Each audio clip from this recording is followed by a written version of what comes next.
नमस्कार मित्रांनो, आज आपण परळी तालुक्यातील मांडवा या गावामध्ये आलेलो आहोत आणि पाहू शकता आपल्या पाठीमागे फुलगोबीचा प्लॉट आहे आणि त्याच्यानंतर पलीकडे बघू शकता मिरचीचा प्लॉट आहे। त्याचबरोबर आपण जे आपले जे शेतकरी आहेत ते मांडवा गावचे त्यांना आपण विचारूत की ह्या फुलगोबीला आणि त्या मिरचीला त्यांनी कोणत्या कोणत्या फवारण्या घेतल्या आणि त्यांनी कोणते कोणते डोस घेतले, तर ते आपल्यासोबतच आहेत। ह्याचं पण अभिनंदन सर, रामराम।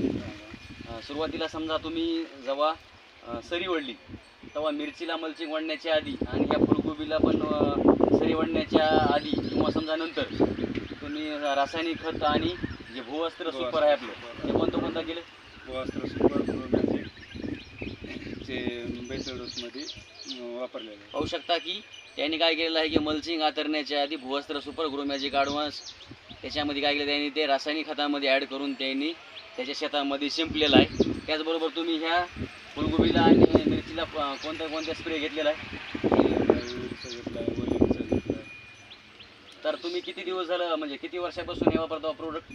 2 वर्ष। पाहू शकता तर आपल्या इंडिया ॲग्रो कंपनीचे हे 2 वर्षाला प्रोडक्ट वापरतात आणि ते समाधानकारक आहेत की आणि त्यांनी काय केलं आहे तर आपल्या त्याच्या मिरचीला MI वीरचा त्यांनी एक स्प्रे घेतलेला आहे आणि ग्रोमॅजिक ॲडव्हान्स आणि ओलिप सुपर 16 त्यांनी ड्रिप वॉटर घेतलेला आहे 2 वेळेस।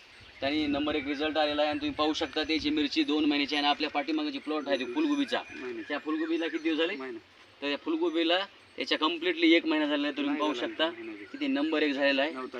9 तारखेला महिना होत आहे, तर ते 20 ते 21 दिवस झालेला आहे पूर्ण। तर पाहू शकता नंबर 1 असा रिझल्ट आलेला आहे आणि त्या आपल्या हातामध्ये पाहू शकता MI स्प्रे आणि त्यांच्या हातामध्ये जे MI वीर आहे इंडिया ॲग्रो कंपनीचं, त्या सर्व शेतकऱ्यांनी ज्याच्या मिरचीवर बोकडा पडत आहे त्यांनी MI वीर आणि MI स्प्रेचा वापर करावा। जय हिंद, जय महाराष्ट्र, जय इंडिया ॲग्रो, जय इंडिया ॲग्रो।